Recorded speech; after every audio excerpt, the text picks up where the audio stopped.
dalam kitab yang sahih disebutkan bahwasanya pada suatu ketika Rasulullah sallallahu alaihi wasallam berkumpul dengan para sahabat-sahabatnya, maka di tengah daripada pembicaraan beliau dengan sahabatnya, tiba-tiba Rasulullah sallallahu alaihi wasallam tertawa ringan sehingga tampak gigi putih rapi beliau kelihatan.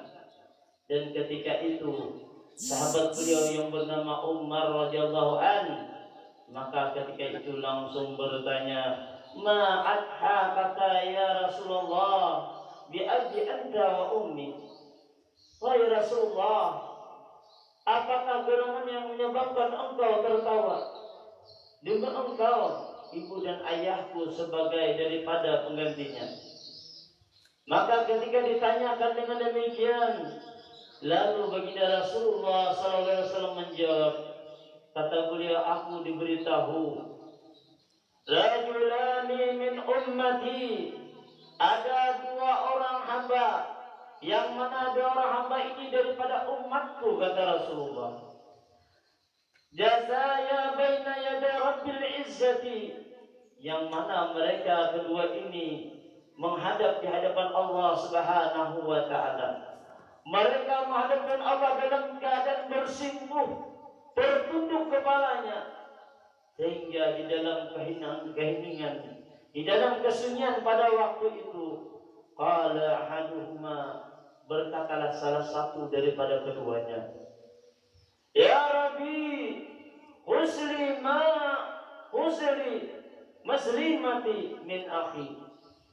Wahai Tuhanku, aku meminta dan engkau supaya diambilkan daripada amal kebaikan daripada hambaku ini, daripada saudaraku ini. Sebab dikatanya, ia sewaktu di dunia dahulu telah menzalimi dengan diriku, maka aku tidak ridha dengan apa yang diperbuatkannya.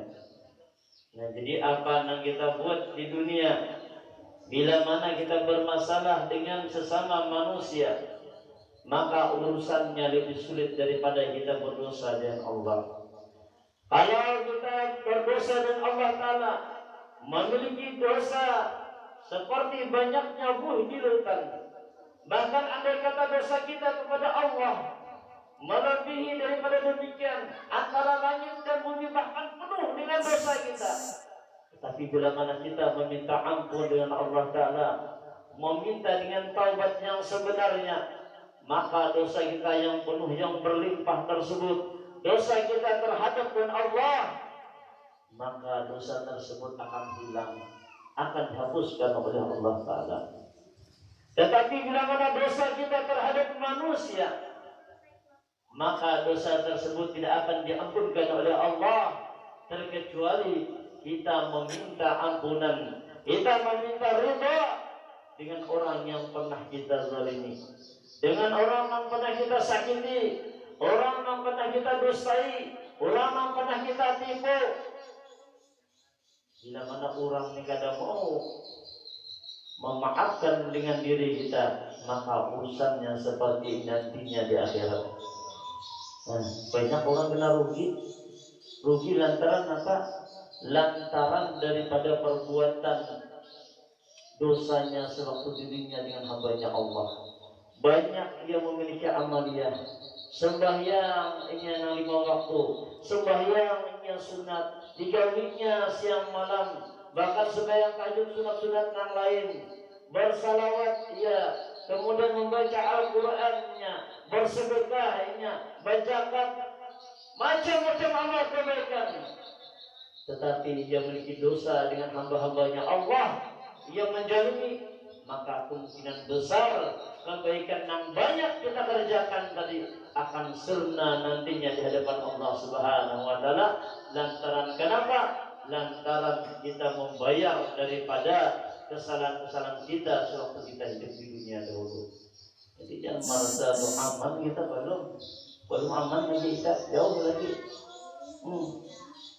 Memang saat ini kita, sewaktu kita hidup di dunia, kita anggap dunia ini adalah kisah yang nyata, dan akhirat adalah hanyalah suatu cerita. Tetapi manakala habis umur kita, masuk kita ke dalam kubur, maka di dalam kubur itu nantinya akhirat adalah nyata, sedangkan dunia adalah tinggal kenangan dan cerita saja. Itu kena kebalikannya.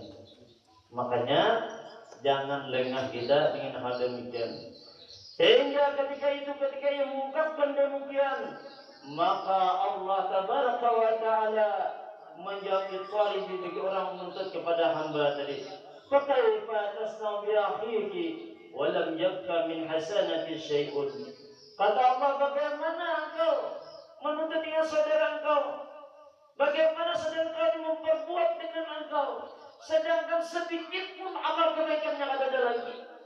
Kayak apa nama berarti nak ambil kebaikannya, sedangkan kebaikan ini habis sudah. Nah, tidak ada lagi dah. Lalu menjawab siapa ini tadi? Ya Rabbi, falyahmil min awzari. Wahai Tuhanku, kalau begitu tidak ada lagi yang memiliki amal kebaikan, ulun minta dosa-dosa ulun diminta supaya ini yang membebaninya, supaya ini yang memikulnya. Yang tadi makanya dibayar benar. Bila kita membuat demikian ini tadi. Lalu setelah mendengar demikian, Rasulullah yang bercerita kepada sahabatnya tadi langsung terdiam. Wa badat aina Rasulullah sallallahu alaihi wasallam bil buqai. Sehingga pada ketika itu mata Rasulullah SAW berkaca-kaca, sehingga beliau menahan daripada tetesan air mata sampai beliau akhirnya menangis gara-gara mendengar tuntutan si hamba tersebut ini dengan orang yang menjaliminya. Menangis sidin. Sehingga kata Rasulullah SAW, Inna jakayama azimun. Sesungguhnya kata Rasulullah pada ketika itu adalah sangat mencekam, sangat menakutkan, sangat mengerikan. Ngeri kita di dunia ini, lebih ngeri lagi di sana. Lihat bayangan kita ketika kita melihat orang kebakaran, bayangkan ngerinya orang kebakaran. Ada tuh siapa yang selamat, ada tuh dia ditinjakkah, di apakah, ada tahu urusannya. Tapi ketika di akhirat kita semuanya akan merasakan hal yang demikian. Semua akan merasa risau, ada dan merasa tenang. Sehingga kata Rasulullah, yahtajun nasu an yuhmala anhum min awzarihim. Sehingga pada ketika itu para manusia mereka berhajat, ingin akan menjadi ada nangkawa menanggung akan daripada dosa-dosa mereka. Saking beratnya dosanya tadi di depan Allah, maka dosa ini kan lagi kita harus sudah di depan Allah untuk biar langsung taat. Jadi jangan dianggap kita harus saja di dosa itu ada. Dosa itu kita bebananya. Jadi kita harus mengucapkan demikian. Lalu ya Rasulullah SAW, Allah Ta'ala berkata bagi orang menuntut dengan saudara jalimi tadi, Irfa basaraka fanzur min zinani. Angkat kata Allah Ta'ala pandangan engkau. Angkat kepala yang angkat. Disuruh mengangkat kepala ini. Tuh dilihat di hadapan ikan di jalan bakar, dilihat di kenapa ya nang ada. Nah di hadapan ikan tuh istana itu. Maka ketika yang mendengar demikian, para sahu mengangkatlah seorang hamba dari kepalanya. Ketika ia melihat di hadapannya, Ya Rabbi, aramadaina min zahabin. Wahai Tuhanku, aku melihat di hadapanku ada suatu istana. Dan istana ini luar biasa terbuat daripada emas. Emas surga luar biasa, ada kayak emas kita di dunia. Saking hebatnya. Sehingga ketika ia melihat demikian, wa qusuran min zahab, maka lallata bil lu'lu'i, yang melihat singgasana, nangal singgasana terbuat daripada emas dan berbagai macam permata. Dilihatnya indahnya luar biasa.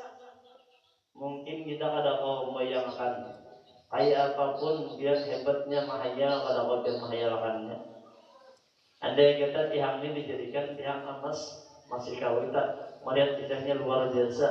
Kita melihat jadikan orang masjid kubah emas kayak apa mantapnya, di dalamnya luar biasa harapnya. Tapi kalau punyanya Allah Ta'ala kayak apa kita bayangkan, ada kau dibayangkan. Bahkan tidak pernah dilihat oleh mata, tidak pernah didengar oleh telinga. Ada kau dihayal, ada kayak apapun kamu hayalnya. Saking nikmatnya tadi. Mendengarnya sudah nyaman benar. hamba ini ketika melihat, ia berkata, li'ayyin nabiyyin haja, li'ayyin sadiqin haja, li'ayyin syahidin haja. Ini ya Rabbi ini napulun yang di hadapan ini sana Nabi mana kita ini istana yang harus megah luar biasa ini, yang terbuat daripada emas dan mutiara ini. Nabi mana kita memilikinya? Orang nang sidik, nang jujur, nang kaya mana memilikinya kita? Orang yang mati syahid nang kaya mana nang mendapatkannya? Luar biasa. Apalagi ini kita turun menuju salim ini. Di antara orang mendapatkan hidayahnya Allah Ta'ala adalah orang besar sering bertamu ke rumahnya Allah Ta'ala. Baik langgar masjid jadi tamunya Allah Ta'ala. Ada kegampangan kita jadi tamunya Allah Ta'ala. Kalau jadi tamu pejabat atas kita tamunya Allah Ta'ala ngalih. Padahal pahalanya luar biasa besarnya. Kita turun ada kata melihat sesuatu yang kotor, yang reject. Kalian punya cacat kubur kita membuang. Dikatakan bahwa apa yang kita buang dan kita bersihkan itu dinilai dengan satu bidadari. Kayak apa hebatnya? Nah nilainya yang tadi satu bidadari hebat benar tak? Kan luar biasanya nih. Cuma untuk saat ini cuma cerita aja, kisah aja dulu. Makanya kita nih jarang istilah katanya hati kita tergetak sebab kita nih perlu kenyataan, bukti nyata. Karena kalau membuktikannya terkecuali sudah kita kada apa-apa kalau sudah masuk di dalam kubur itu hanya kenangan nyata adanya. Ketika dia menjawab dan bertanya kepada Allah Ta'ala, ini kisah Nabi nang mana? Orang nang jujur nang kaya mana? Orang nang mati syahid nang kaya mana? Ujar Allah Ta'ala menjawab, dijawab oleh Allah Ta'ala, hadza liman atta samana. Ini naikkan lihat istana yang luar biasa megah terbuat daripada emas, sehingga sananya daripada emas dan mutiara. Ini bagi orang yang mampu untuk membayarnya. Ujar Allah Ta'ala, orang mampu membayarnya aja. Pembayar duitnya. Duitnya ada lagi, dinar ada lagi, dirham ada lagi, dolar ada lagi, ada kayu. Rupiah begini lagi. Dan apa nak membayarnya? Terkecuali orang itu memiliki amal-amal yang saleh itu nak membayarnya kita. Tetapi ketika si hamba ini berhadapan dengan Allah Ta'ala, ujar Allah Ta'ala bagi orang yang mampu untuk membayarnya. Lalu bertanya lagi, ya Rabbi, wa man yamliku dzalik? Wahai Tuhan, siapa orangnya yang kau membayar? Maka ini indahnya luar biasa. Luar biasanya siapa yang mau membayarnya ini? Lalu dijawab oleh Allah Ta'ala, anta tamlikuhu, ya Allah Ta'ala, engkau ikan ya Allah Ta'ala, kau membayarnya. Ya, kan kau aja Allah Ta'ala membayarnya ini tadi.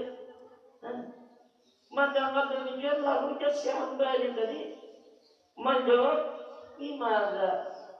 Dengan cara bagaimana ya Rabbi sehingga aku kawal membayarnya? Kau memiliki apa yang aku lihat sekarang ini? Kayak apa kau membayarnya? Bingung kalau jadinya. Menurut kau membayar tapi membayarnya kayak apa? Lalu dijawab oleh Allah Ta'ala, wa atlika an akhika, dengan cara adalah engkau memaafkan daripada saudara yang duduk di samping engkau itu tadi jawab Allah Ta'ala. Ayo, luar biasanya kayak apa? Dengan kita memaafkan yang kesalahan orang lain benar-benar pahalanya. Bagaimana orang meminta maaf dengan kita meminta ampun atas kesalahannya, maka kita wajib memaafkannya. Bila kita ada kesalahan, jangan sungkan kita datangi, sebab itu kesalahan kita. Bagus kita mendatangi waktu di dunia ini daripada urusan kita di akhirat. Sehalus-halusnya kegiatan kita buat, bila mana kita rendam, kita akan meminta ampun dengan hambanya Allah yang kita zalimi, maka karena kemungkinan besar kita akan menyesal ketika kita dihadapkan oleh Allah Ta'ala dan orang yang kita zalimi tadi. Maka ketika dijawab Allah demikian, ujar si hamba ini tadi, fa inni qad afawtu anhu, maka bahwasanya sungguh aku telah mengampuninya. Mengampuninya, maafinya, tidak akan apa dan jadinya. Ujar Allah Ta'ala, mereka bujur-bujur mengampuninya, meridainya. fahus biyadi akhika fadkhilhul jannata. Kemudian ujar Allah Ta'ala, peganglah tangan saudaramu tadi dan ajaklah saudaramu tadi masuk ke dalam surga, dalam surganya Allah. Nah, jadi disuruh kita memaafkan bila mana ada orang yang berbuat zalim dan kita apabila ingin meminta maaf. Dan apabila kita ada berbuat kesalahan, sebaliknya kita lebih baik segera kita meminta maaf sebelum keadaannya kita terlambat berurusan kita di akhirat. Sehingga saya demikian kata Rasulullah SAW, ittaqullah, bertakwalah kalian kepada Allah, wa aslihu jata bainakum, maka kata Rasulullah SAW, dan hendaklah kalian tadi bernamai, fa innallaha ta'ala yaslu bainal muslimina, sesungguhnya Allah mendamaikan persoalan kalian. Maka daripada itulah wajib kita meminta ampun dan maaf bila mana kita ada kesalahan. Sebab kata Rasulullah SAW bersabda, la yadkhulul jannata qati'ur rahimi, tidak akan masuk ke dalam surganya Allah, kata Rasulullah, orang yang memutus tali silaturahim. Mungkin ini dapat kami sampaikan, mudah-mudahan ada faedah dan manfaat bagi kita semua. Terima kasih atas perhatian dan mohon maaf atas kekurangan. Wallahu a'lam. Assalamualaikum warahmatullahi wabarakatuh. Allahumma shalli ala sayyidina Muhammad. Allahumma shalli ala rasulika sayyidina Muhammad. Allahumma shalli ala rasulika sayyidina wa habibina wa syafi'ina wa maulana Muhammad. Terima kasih telah menonton. Semoga bermanfaat. Jangan lupa subscribe, like, komen, dan share.